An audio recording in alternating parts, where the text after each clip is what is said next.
from Brick City, Shakur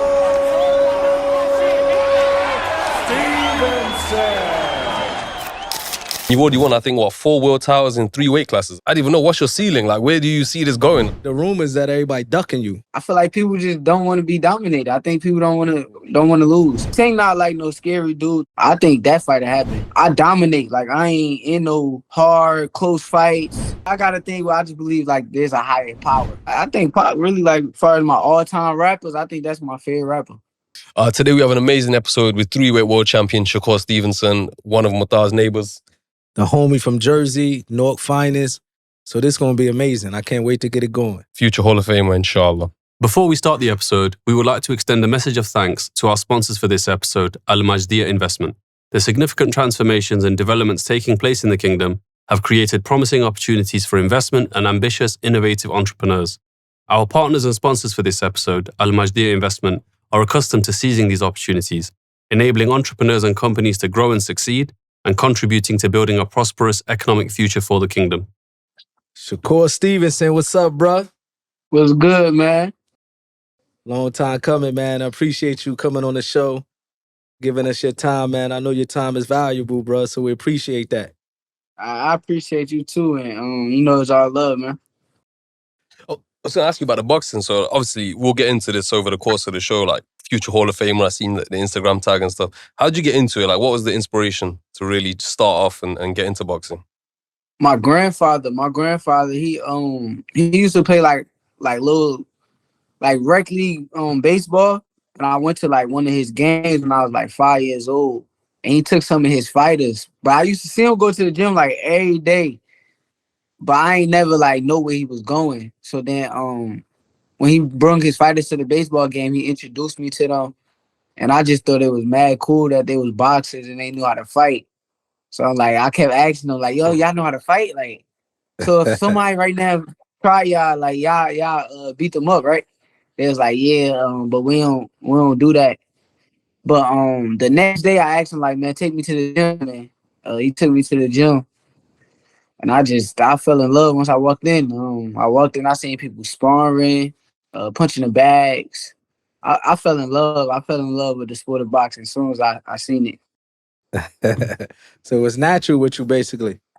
You felt like it's passion. Passion, yeah. What was the point where you're like, yeah, I'm good at this? Like, what was that point? Because you started when you were like, I guess you said 5, right? So at what point were you just dominating and you're like, yeah, I'm going to do this for a career, forever?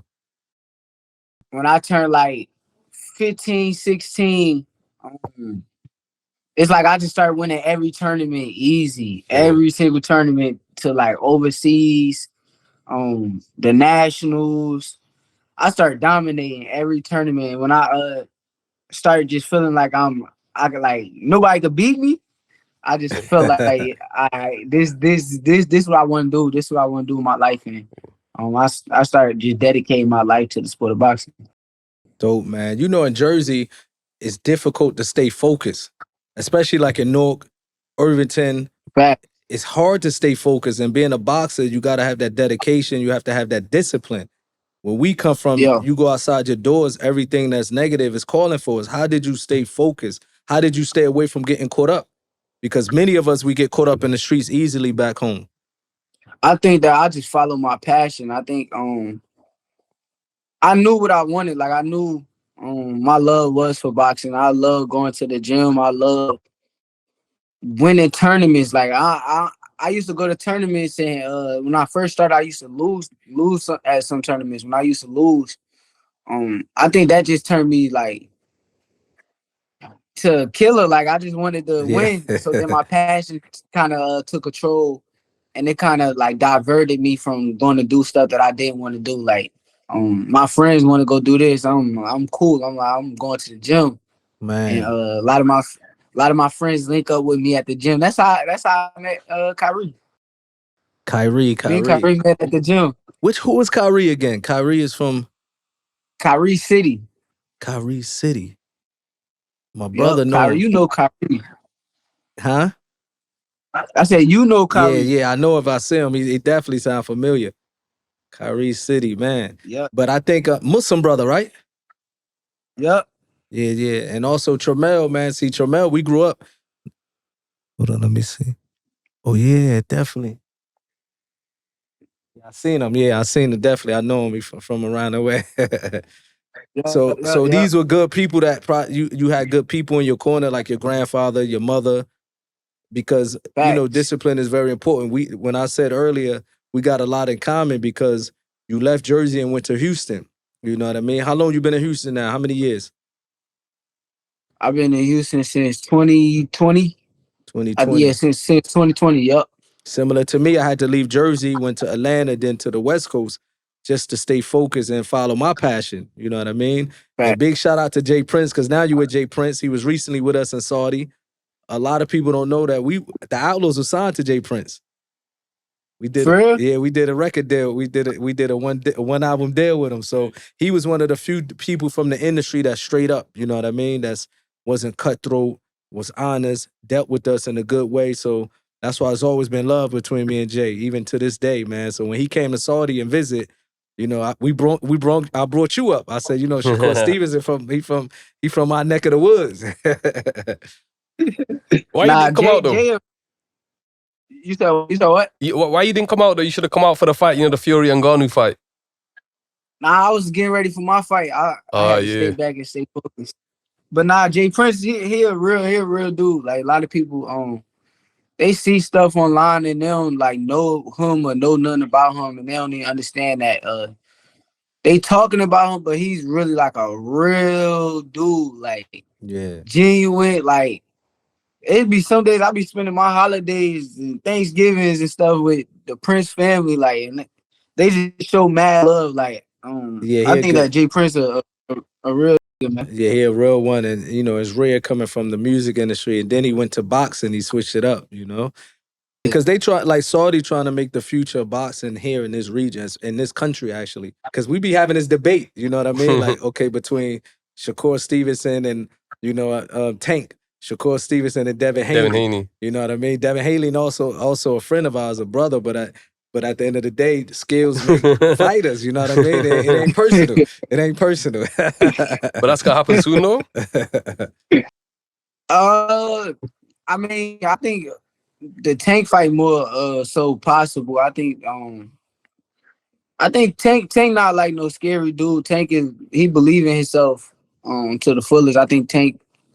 When he knocking on people out, it give him like great confidence. So, I think that fight will happen. Devin, I don't believe he really that confident. Okay. I don't believe he really believe in himself like Tank do. But you the Tank fight more likely? You think that's in the next, say, 12 months? You think that's more likely to happen than the Devin Haney fight? Yeah, I could see that happening. You know, we just fought somebody from PBC side on our last fight. I could see that fight happening. Because Haney now fighting Regis, right? He's fighting Regis Progress. Yeah, it's kind of love, like the different, because, you know, we never met in person, but because we have so many mutual friends and you from Jersey and your mother's like a very good person, I talk to your brothers and Devin Haney, we pray together. I was like, man, I don't even want them to fight each other because, you know what I mean? My heart gonna be like, man, Jersey, like this family. Yeah, crazy. Both of y'all are family, you know what I mean? And I know for both of you guys, it ain't personal, it's business for you guys, and it's a sports. This is what you guys do, you know what I mean? Both of y'all signed up for it. So, you know what I mean? So but like I said, one got to be willing to make that fight happen. And honestly, I don't feel like deep down inside that man's heart, he's willing to make that fight happen. You know, everybody, the rumors that everybody ducking you. We hear this rumor all the way here in Saudi Arabia. And why do you think so? Why you think that, you know what I mean? The people, like my brother, he just said, I think Shakur, my brother used to box. You know what I mean? I don't know if you had heard of the OG trainer in Jersey, Dawood from Newark. I believe that's his boxing name. Yeah. His trainer was Dawood back in the day. And he actually knew your pops. He's an old school. You know my grandfather? He knew your your pops. I heard, was your father boxing and your uncle? Oh, nah. He was a fighter. He was a fighter, street, like knocking jokers out of the streets. Yeah, street fighter. Yeah, that's what he was telling my brother. Like, I knew his pops and uncle. They was some crazy Puerto Ricans running around knocking jokers out. So Dawood was saying that, you know, he from he grew up, he trained my brother. So my brother, he know boxing because he would have been, if he didn't get caught up in the streets, everything happened for a reason. If he didn't get caught up in the streets, he would have continued down that path. But my brother was like, I think Shakur Stevenson is the best, like the most skilled fighter of our time. You know what I mean? So now it makes sense why, people saying people ducking you. But do you feel that same way? Yeah, I think that a lot of the thing that why people dug me, I feel like I sparred a lot of them dudes. Like I've been in the ring with several of them, and I think people just don't like to lose. I think that you can sit there and watch a fight with me, and I dominate. Like I ain't in no hard close fights. I dominate these fights, so I feel like people just don't want to be dominated. I think people don't want to lose. I don't think people like going in the ring feeling like there's a chance that I'm going to lose. Nah, I feel losing. I fear it deep down, like, but I use my fear to turn me up. Like my fear kind of like turn me up. But as far as like fighting other fighters, nah, I don't. I believe in myself, so it don't like come into play when it comes to that. So my fear of losing is more so like when I'm training super hard just because I'm like I don't want to lose, so I got to work harder than the next person. But nah, honestly, that's the confidence. I think that's what a boxer gotta have, that type of confidence. That, you know what I mean, where you going in there and like you train hard so that you don't lose. And scared money don't make no money. Real talk. So that's Nork just different, bro. Nork everything. Well, one thing I always like asking athletes, like elite athletes, is like the physical preparation. Obviously, everybody does, but like, is there any like mental conditioning? Like, probably sounds a bit airy fairy, but like meditation or visualization. I don't know. You do any of that stuff, or how you prepare mentally? I think boxing damn near 80% mental. Like I feel like all that. Like you going through training camps. Honestly, like with somebody like me, right? I've been boxing since I was 5 years old. So as you get older, your body start to change. Everything like start taking a toll on you. Now you gotta like invest in like recovery. Yeah. You gotta do all these type of things to like stay at the top level. And honestly, I think like a lot of it is mental. Like the mental aspect is like very important. I gotta be like super locked in. I'll be going away from my family when I get in training camps. I go away from my family for like 8 weeks. Yeah. I don't see my daughter. They'll come visit me like once or twice in camp. But like I be starving. Like by the time it's on fight day, it's like I'm starving. Like wow. I ain't seen my daughter in much. You gotta pay for this. Like I'm ready to make you pay for what I had to deal with. So yeah, I be a lot of this stuff mental. I think life mental. Yeah. Inshallah. The other thing I was going to ask you about, like you mentioned that you're starving, like, and you've already won, I think, 4 world titles in 3 weight classes. That's correct, right? 3. Oh yeah, 4 world titles, yep, in 3 weight classes, yep. Right? So, yep. And you only like 26, I think. So like, where, like, I don't even know what's your ceiling. Like, where do you see this going? Like 7, 8 like weight classes. Like, where do you anticipate you're gonna go? I mean, I don't know. Even like my weight class that I'm in right now, truthfully, I'm really not supposed to be in this weight class. I'm really like a 130 pounder, but I don't know. We'll see. I gotta see where my body end up. Right now, I'm probably gonna be at 35 for a minute. So until I like grow into the weight class, and then once I conquer everything I conquer here, then we'll go up to 140. And I don't know the ceiling though. I can't tell you how far it could go. That's you got too much talent, but you don't even know your ceiling though. Yeah, step by step, day by day though. Yeah, so Shakur, man, so your mom's, she named you after Pac. And Pac passed away 30 years ago, you 26. So when you was born, he wasn't alive. So when you grew up, did you learn about him? Did they teach you about him? Your mom's told you about him? Yeah, my mother kind of she ain't really teach me, but she used to play a lot of Pac. Like I used to listen to a lot of Pac. And I feel like I started like doing my own research. Like I started watching like his interviews and Like hearing him talk, it just seemed like he was like mad smart. So I kept like watching other interviews and listening to him. And shit, I think Pac really like far as my all-time rappers, I think that's my favorite rapper. I see. Yeah. Pac was a different, as an individual, like around him, he was different. He was that's ahead of his time. I was gonna ask you. I was gonna ask you like how was it like being around him? Like how was he in person?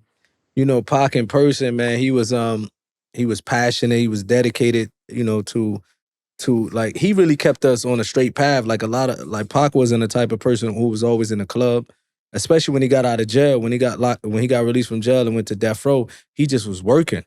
To the point that we was in the studio 15, 16 years old doing 3-4 songs a day. Jay Prince mentioned that when he was in Saudi. He said, man, I never seen nobody work ethics in the music industry like you guys are outlaws. And we picked that up from Pop. We thought that was normal for artists to do 3-4 songs a day. Until when we got to Death Row, like Snoop and them would be doing one song for like a half a day or a day and a half. And we used to think that was odd, but because the way Pac was, he was just like, if y'all don't hurry up and finish the song, you ain't getting no money, you ain't gonna get on the next song. We taking too long to write. He like, you offer that song. Then pull up the next beat. And he like this, you know what I mean? So he was just a dedicated individual to be 25 years old when he passed away. He was ahead of his time. He was very intelligent, like you said. He wasn't really, back then the music that we was putting out was speaking to what we saw in the hood. But Pac really was for like the Latin, he really was for his people, Black people, Latin people, Spanish people, Hispanic people, he was for his people. You know what I mean? I think he had what you were saying about, you told me that Shakur name sounded like a Muslim name, huh? Yeah, because I checked your name before the interview and it's like the most Arabic Muslim name of all time. Like, Shakur, what's your full name? Yeah, I got a Muslim name. My mother, well, not my mother, but let me explain it. My father, who took care of me,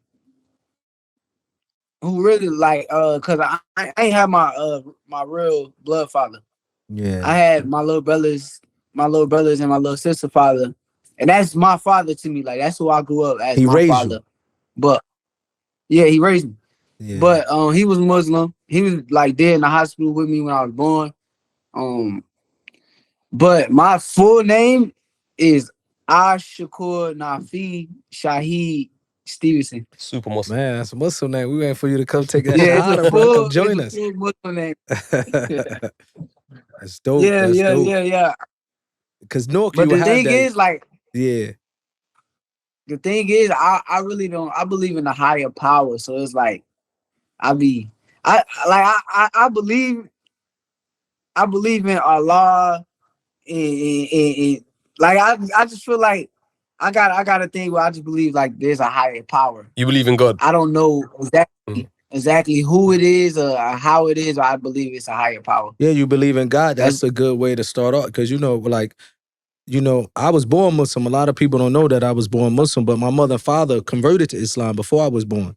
But they was murdered when I was 3 years old in front of me, in front of my brothers. And the people that murdered my parents was affiliated with Muslims. So I grew up, I ain't want nothing to do with no religion, want nothing to do with Islam. But I used to say, I just believe in God. You know what I mean? I grew up with that understanding that I never stopped believing that there definitely is a higher power and it's a creator.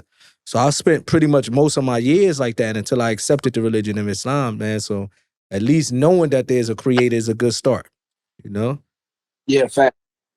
We gotta bring him out and give him the what's the tour that you got Ali to Yeah, we take him out. He come out here, we show him around, man. Take you to a few mosques and stuff like that. I'm gonna be on you, bro. I'm down. I'm gonna be on you. I'm with that. Inshallah. Shakur, so some of the stuff I wanted to ask you about was about potential. So one thing that's really growing in Saudi and the Middle East in general is kind of boxing, UFC. They're kind of making it a hub for this. So one thing obviously they want to do is make their own homegrown fighters. So I don't know if this is an easy question to answer, but what sets elite fighters apart from kind of regular fighters? Like what can they do here to make their own elite fighters in the local kind of area, I think dedication. I think dedication is like the most important thing. I think that the difference between the best fighters in boxing, unless you like just a special talent, the difference between the elite level fighters and the normal fighters, I think the elite level fighters is always in the gym, always training, always focusing on their craft. And I think that the fighters that don't get to that elite level is the fighters that train only when they got a fight coming up. Like, there's a lot of fighters that they only train when it's time to train and not training when it ain't time to train. So balloon up in weight, they go honestly, crazy fat and stuff. Yeah, I think dedication is like the most important thing when it comes to being an elite level the more fighter. you put in, the more you're gonna put out. Like, you know, so I get where you're coming from. You gotta be dedicated, even when no fighter income. Like we said, you gotta stay ready. Yeah, stay ready. Facts. That's how I think. Interesting. And also, do you think what aspect of it? So again, thinking that from a local perspective, like, do they need to spar more regularly? Like, is it traveling different gyms and speaking to different coaches? Like, what do you think specifically they could do better or do more of? Shall I say? If I had a kid, right? Give me 2 kids, right? Give me 2 kids. They young. They, let's say 8, 9 years old. If I had them 2 kids, I would have them spar each other a lot, and I would take them to go spar with the best fighters there is around. So whoever the best 8-year-old in Saudi Arabia, we gonna find him, and we gonna spar him every chance we get, and we trying to beat him up. We may get beat up the first time, we may get beat up the second time.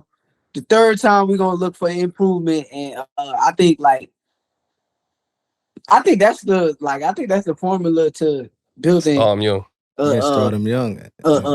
A young fighter. I think just the experience, having 2 kids together and been having them spar each other every day and getting them better right there, and then taking them to branch off and go spar with guys who's way better than them. I think that's how they going to get their skill level to the highest level. It should pick up now. I got my little cousin. I got my little cousin down here with me.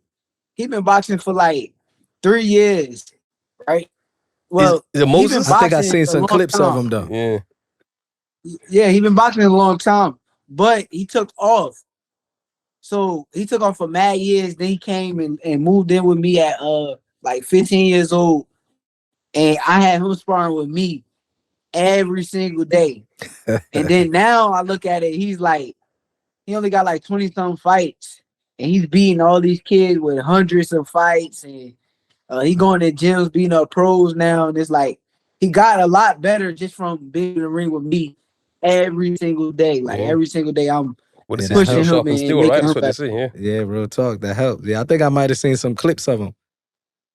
Yeah, I can't give out the secret recipe, but y'all my family. So I appreciate that, man. And how's your brothers though, man? I know I was in touch with. I spoke to a few of them. One of them was playing football, if I'm not mistaken. Yo. He been wilding. He been doing this thing in football. He been scoring. I just wish he was on a different team, but he been doing this thing though. I ain't gonna lie. Yeah, you gotta get him with a better team. Yeah. I just want them to throw him the ball more because he reliable. He a reliable source. So I think that they should throw him the ball a little more. Real talk.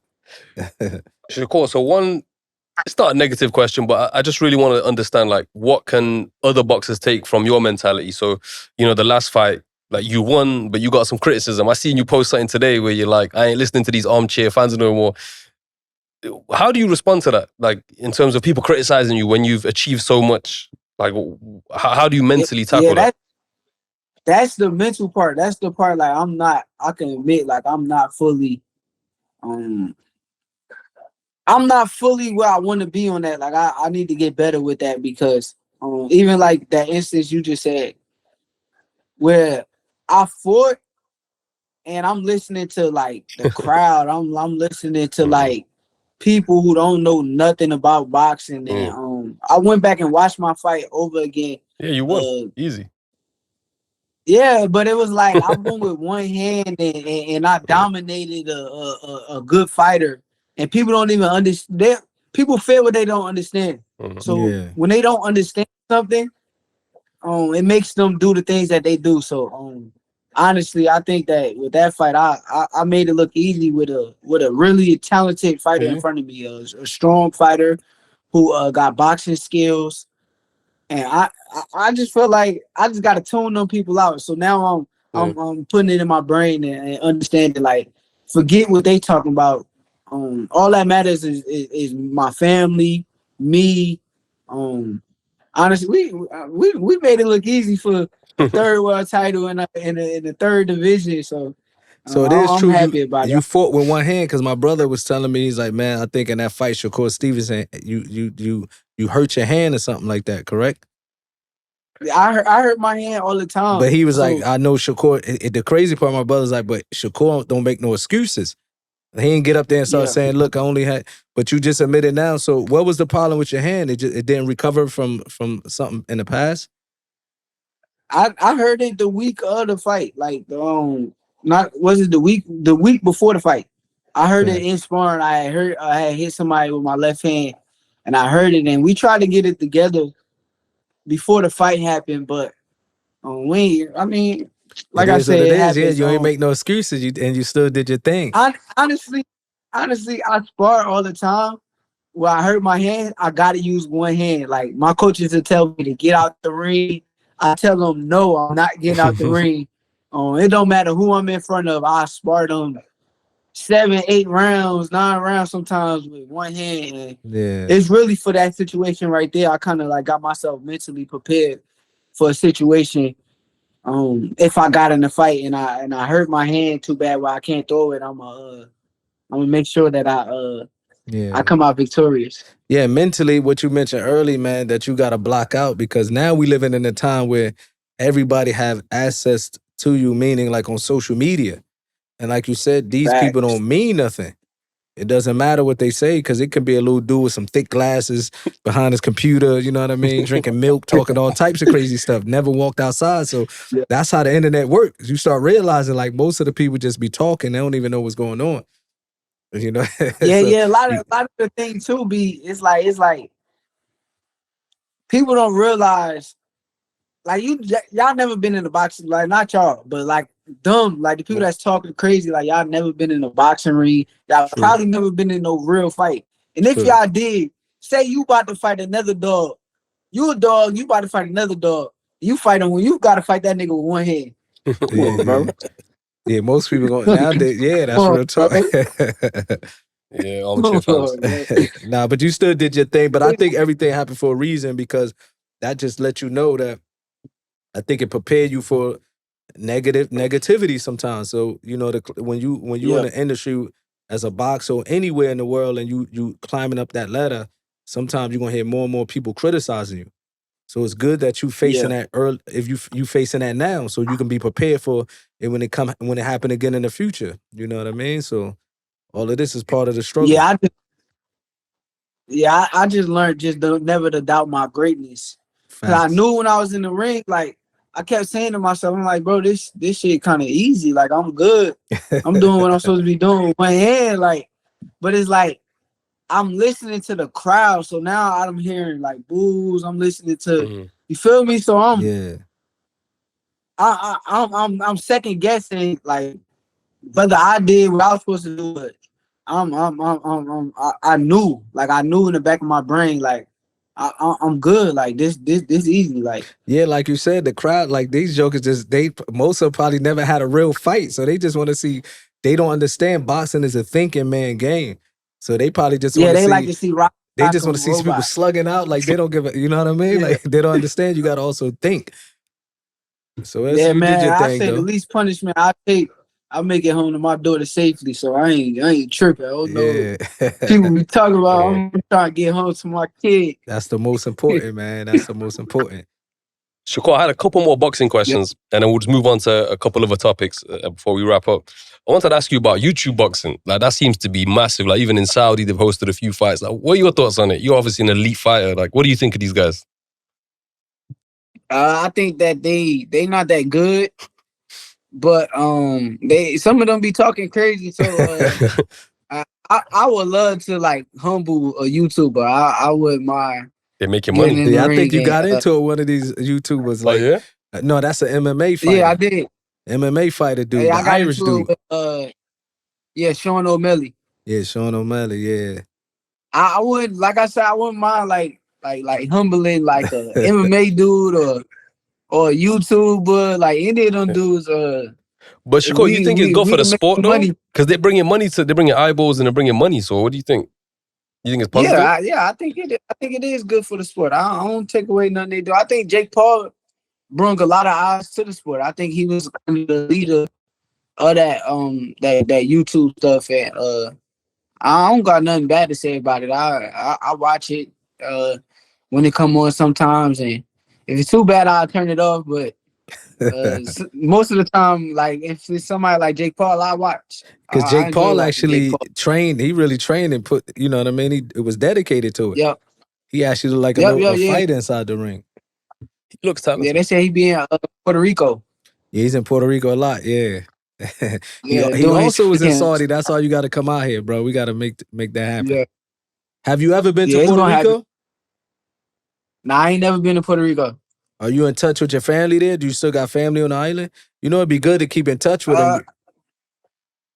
I don't know. I don't know. I know I got a brother and sister, and they in New York. That's all I really know. Yeah. I guess it's like when I was young, I didn't really care too much about.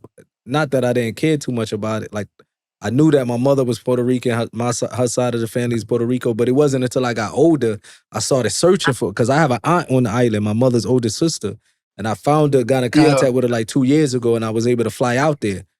And it's good, man, if you got some family there to try to link up. If not, you definitely got to go visit. Yeah, I've been planning on it, but I'll probably make it happen next year. For sure. Next year, for sure. Shakur, kind of moving away from the actual like fighting element, more about the business stuff. Like, unfortunately, we've seen a lot of fighters, you know, but at the end of their career, they're bankrupt, and you know, unfortunately, a lot of sad endings. What do you do to protect yourself? Like, are you investing? Do you have business managers? Like, how and what advice would you give to other boxers too? As of right now, I'm also in like a saving process. I like to save my money, but I ain't really I'm more so I've been focused on boxing. Like my daily life be like boxing. So I'm also into putting money up and saving for the future. And then after boxing, I'm probably gonna be doing a lot of investments and trying to make more income come. But right now I'm trying to just give my heart and soul to my sport and make sure that I become one of the best fighters ever. And I know the money gonna come with that. You're already there. Yeah, inshallah will be, yeah. I know the money gonna come with that though, for sure. Is there anything that you think boxers can do to maximize income though? Like, do they, like for example, Tank, he knocks everybody out. Like, so he's super marketable. Like, does every boxer need to do that, or is there other things that boxers can do to maximize income? Yeah, I think it even got more so to do with Tank personality and like where he come from. I think that I think a lot of boxers need to be more like entertaining outside the ring too. I think that would help too. Like personality. I think it's a sport. I think people gotta understand it's a sport. Like you could talk shit. You could like make it fun. It ain't it's serious. Boxing is life is serious, but like I said, I'm the type of person I like to make fun out of it. So you gonna hear me talk some shit. I'm gonna try to rattle guys and get in their head and get the fans excited and want to see the fight. So it's a sport. That's the bit Ryan Garcia got down. Like, Ryan Garcia is a huge star, like with like non-purist boxing fans. They love this dude because of the social media and other stuff. You gotta deliver though. YouTube. You know what I mean? You gotta also deliver. Yeah, you talking, but you back it up. You know what I mean? Yeah, for sure. That's Floyd right there. That's the Floyd blueprint. Yeah, that's real talk. No matter what the people think about Floyd, man, outside the ring, inside the ring, he do his thing. Nobody can take that from him. Facts. You know what I mean? Facts. That's one of the questions I should have asked at the beginning, actually. Like, who were your boxing heroes? Like, was it Floyd, I guess? Because of the age, he would have been in your time, right? Honestly, when I came up, my favorite fighter was Andre Ward. Like, that was like my idol. That's your manager right now. Coming up. Not no more. No more, okay. But, not no more, yep. But like we got a great relationship. That's my guy right there. Yeah. But Andre Ward, Pernell Whitaker, Floyd Mayweather, The guys that Terrence don't get hit. Crawford. Yeah. The guys that don't get The hit. best boxing. Yeah. Best boxing. I think we got a few more For questions, sure. man, and let you get about your day, man, because we really appreciate you. I know we switched the days up last minute and you still came on, so I appreciate that. You ain't go Hollywood on us, bro. We love that. Nah, I don't do that. I ain't one of them dudes. I ain't one of them dudes. Yeah, I had one more question. Bro. I don't know if you had any more questions. I got one question and then some quick fire questions. So my one question was, you don't even have to answer this. We can cut this out if you ain't comfortable. But how you feel about athletes using their platform to speak about like social issues? Like, you know, in America, Black Lives Matter was a big thing. Now, obviously, there's a lot of the Palestine thing going on. Like, do you think athletes should say something? Is it better they don't unless they're informed? Like, what's your view on that? Yeah, I think sometimes it just depends on the situation. I think or the athlete, like if it's like a Tom Brady and LeBron, I mean, yeah, of course, y'all want to hear them speak up, but I think like with the lower athletes, like I feel like it probably would help, but I don't think that they gotta like say nothing. I think that you probably sometimes sit back and relax and stay quiet and let like certain things play out, because sometimes you could cancel yourself out. You say the wrong thing. So if you're not informed, that's how you got to be informed too. Like you got to know what's really going on, and not, you know. Yeah, you got to know what's going on. Real talk. Yep. I had some quick fire questions. Devin, Haney or Tank? Tank. Oh damn. Tank by knockout. By knockout too. Tank gonna knock out. He gonna sleep. Haney been knocked down before though? Nah, he been hurt by Linares. Okay. Oh yeah, okay. Man, quick. Lomachenko or Haney if they fight again? My honest assessment on that, I thought Lomachenko won the first fight, but I think that if Devin's smart, he'll go in there and use his legs and outbox him instead of standing in front of him as much as he did in the first fight. So I could see Devin winning that if his corner and his dad and them adjust and go in there and outbox him.